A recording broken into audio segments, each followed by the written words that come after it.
Okay, everybody. So, evidently, the other video that was posted from the second part of this week looked like there's some errors coming out of it. Originally, this ideology lecture was attached to it. So, the video on YouTube shows that it was an 18-minute video, and this part was actually cut out. So I'm not quite sure what happened, so I'm just going to go ahead and re-record this part. So when we talk about ideologies, right, this is our traditional political spectrum. So we have, kind of liberalism on the left and conservatism on the right. Now, there's going to be some variants of liberalism that might not kind of jive with what the liberalism we have today is. But first off, let's talk about what ideologies are. And basically, ideologies are, the patterns of beliefs that we have, where we believe how politics works and how politics should work. And, it's very common that some people might take ideologies from, different parts of other ideologies. So, you might have some liberal beliefs, some conservative beliefs, some kind of maybe centrist beliefs, and, packing them together can give you your own personal ideology, and I don't think there's anything wrong with that. Things that aren't ideologies are, political knowledge, right? We have 100 senators. That's not necessarily a part of your ideology, because that's something that is definitely being able to be proved, right? Sometimes political opinion isn't part of an ideology or your political culture. Those still have some aspects of it, but in the most instances, the set of beliefs are the ones that kind of guide us on how we think about politics. Now, when we talk about classic liberalism, that's very different than when we hear the word liberal today, and we might equate it to a left-leaning belief where we have, maybe a welfare state, maybe a redistribution of the wealth, that dreaded S word that some people talk about, and socialism, even though we do have aspects of socialism in the United States now, and some people don't want to admit it, but we do, right? But when we talk about where kind of American political thought has evolved out of, it's evolved a lot out of something called classic liberalism, right? And it refers to your individual rights. And, John Locke, who is a big, kind of a big contributor to American political thought, really focused on individual rights, the advocacy of an open market, a free market system, and the protection of civil liberties under the rule of law, and an emphasis on those open markets and having, total economic freedom. So, this was something that came out of John Locke, really heavily influenced Thomas Jefferson when he was writing the Declaration of Independence. Basically, what classic liberalism focuses on, representation is important. We select leaders through elections. Liberal rights plus elections equal a liberal democracy. And this still kind of, is used to motivate some revolutions today. If you take, maybe an intro to political science class, you'll talk about something called the Arab Spring, which were a set of Middle Eastern countries that tried to move to a more democratic state. Worked in some countries, didn't work in others. It's a very interesting situation that happened, in 2010. I also believe in free markets, and Locke took a lot of his beliefs off of Adam Smith's, imposed a lot of his beliefs on Adam Smith's Wealth of Nations. Individuals would produce whatever they were most productive at producing, whatever they were most talented, whatever could make them the most money, having that fear of not having money, fearing poverty. And as a result of this, economic liberty would lead to a more productive society. This is kind of, Adam Smith's Wealth of Nations, where he talks about the invisible hand theory, where the invisible hand is used to guide the economy. And people would be in jobs that could make them the most money, and also in a sense they could use their talent the best. Now, classic liberalism has an influence both on conservatism and the liberalism that we see today, right? When we talk about classical conservatism, that is very much a brainchild of Sir Edmund Burke, somebody who we talked about before in this class. It's a philosophy that emphasizes the need for kind of a transcendent moral order, morality, something that's kind of manifested through natural laws to which society ought to conform in a proper manner, and influences what we call modern conservatism today. Now, socialism is something that is, a very touchy subject here in the United States now. We do have aspects of, kind of socialism here in the United States, and it's basically, as we know, an economic system where everyone in the society equally owns the factors of production. No private property. We're not to that extreme here in the United States, but we do have situations where we might redistribute the wealth, which is a very socialist idea. Social security here, when you're older and you get ready to collect Social Security, you pay into a fund, and you get paid when you turn 62, 65, 67, or 70, in a sense, and you could be supported when you can no longer work. That's kind of contrary to what we believe in. What was believed in some of these earlier, kind of survival of the fittest type things that we talked about. Ownership is usually through a democratic elected government.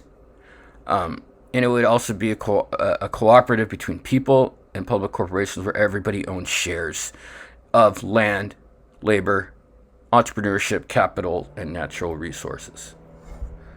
Out of Karl Marx had a very interesting take on having a free market system. Criticizing Adam Smith, he basically felt that as part of a free market system, people who own corporations or own companies or own businesses are going to exploit their workers, and they'll make money off the back of their workers while doing little work for themselves and not, kind of sharing. This kind of includes the two types of classes that we had.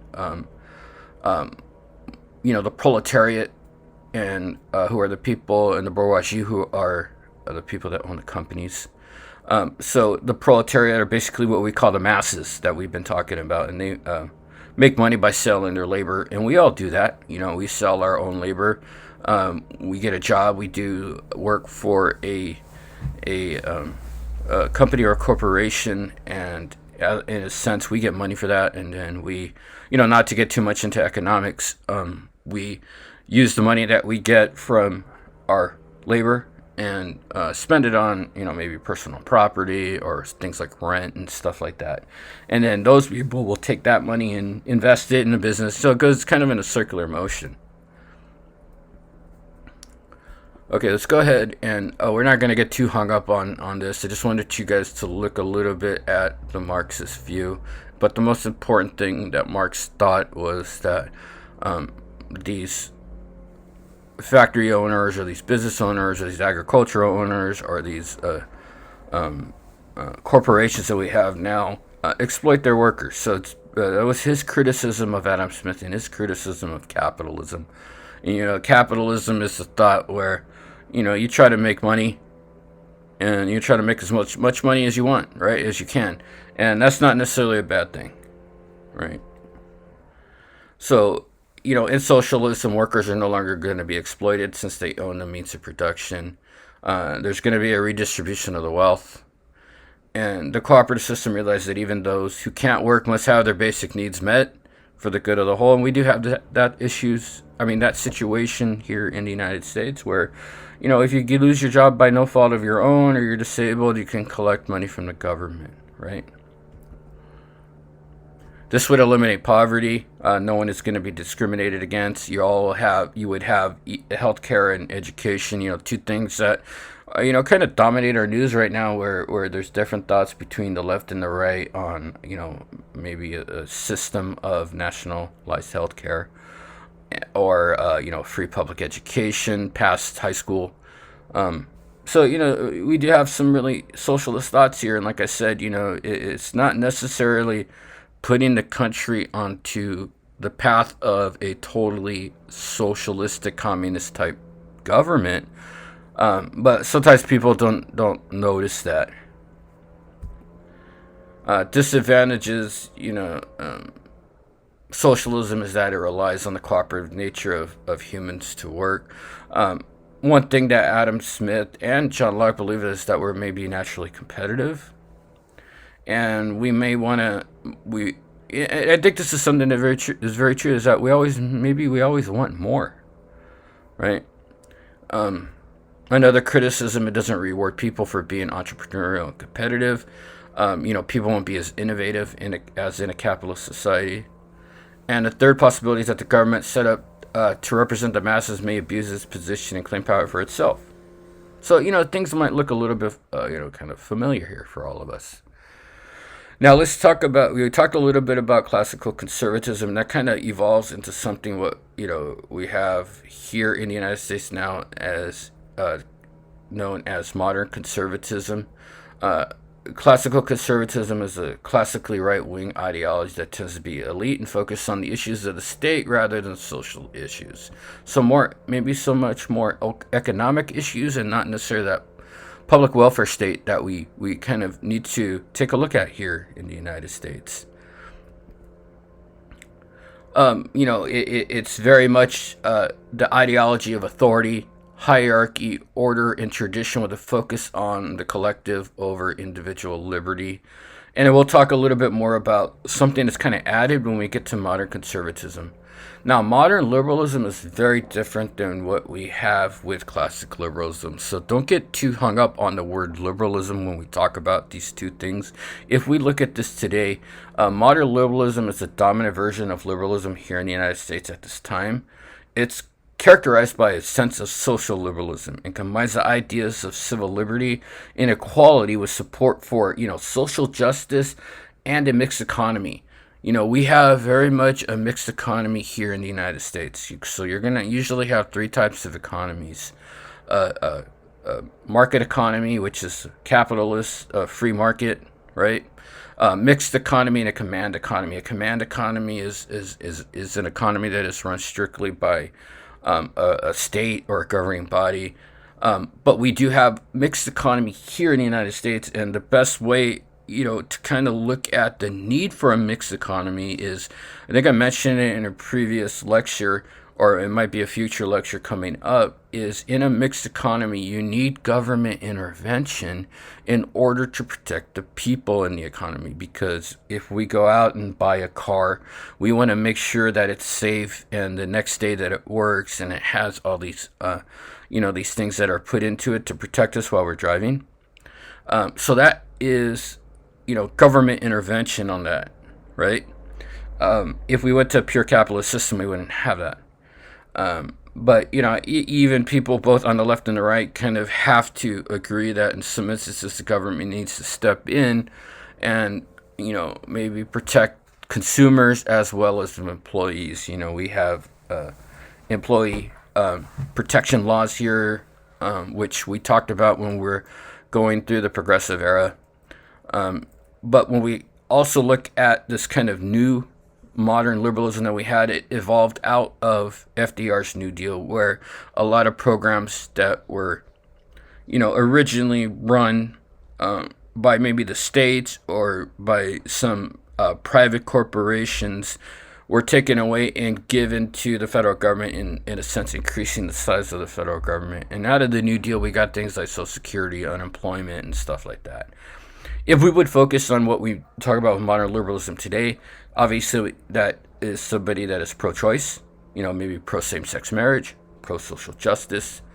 When we go into the 70s and into the 80s, we started to see something called neoliberalism, which is, taking away some of the regulations that might have been put on the economy during the New Deal. Some of these ideas include economic liberalization policies such as privatization. That is a situation where you take the duties of the government and put it into the hands of private corporations or private business. A good example of this might be something like trash collection, right? We have dumps that are owned by the county or the city, but the government contracts with the waste companies to pick up the trash, maybe once a week and then take it to the dump. But, when we saw a lot of this, this still happens where there's arguments that we want to take, that some of the duties out of the hands of the government and put it to private industry. There's thoughts that they might be able to do it cheaper and more efficiently. This really happened during the Carter administration, where we started to see deregulations of trucking, banking, and the airline industries. Both the left and the right have engaged in stuff like this. The Reagan administration, really practiced financial deregulation and expanded trade. Clinton administration also did this by supporting NAFTA, which is the North American Free Trade Agreement, which is, free trade between Mexico, United States, and Canada. So, trying to make things a little bit maybe more functional for countries and for people to trade. Now we have modern conservatism. This is a variant of both classic liberalism and modern liberalism. This emerged after World War II. William F. Buckley, kind of a big influencer on this. We have the pillars of conservatism, which is liberty or freedom. Believe in the right to life, liberty, and property. Very much a John Locke thing. If we talk about the second pillar, is tradition and order. Establishing values, maybe cultural values that have been used over centuries and still put into place today. We have the role of law, and then finally we have a belief in God and, kind of that higher power to guide us. Libertarianism is basically, kind of that belief that, you could be socially liberal and economically conservative. I've attached the link to this Libertarian Party platform, the Libertarian Party platform of the United States. Basically, they'll be against things like,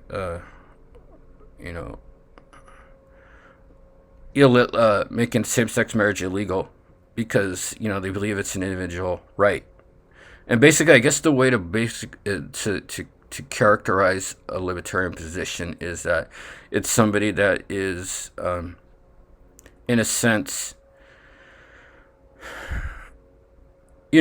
for maybe individual responsibility. You could do whatever you want as long as it doesn't affect me. But in a sense, it also looks at the fact that one might be economically conservative as well. We need to shrink the national debt. Let's have fascism. And fascism is on the extreme right. And, this is kind of a nationalistic view of politics by having a dictator in place, forcing suppression of opposition and control of industry and commerce. Some reactionary groups or some fascist groups could be the Klan, the Ku Klux Klan, the Nazis, the Taliban. So, things like that can evolve out of fascism, and it's a really restrictive view where you have to have nationalistic pride and government in control. Okay, this also should help you write your second essay. So go ahead and use some of the resources out of this to write your second essay, and we will talk to you soon.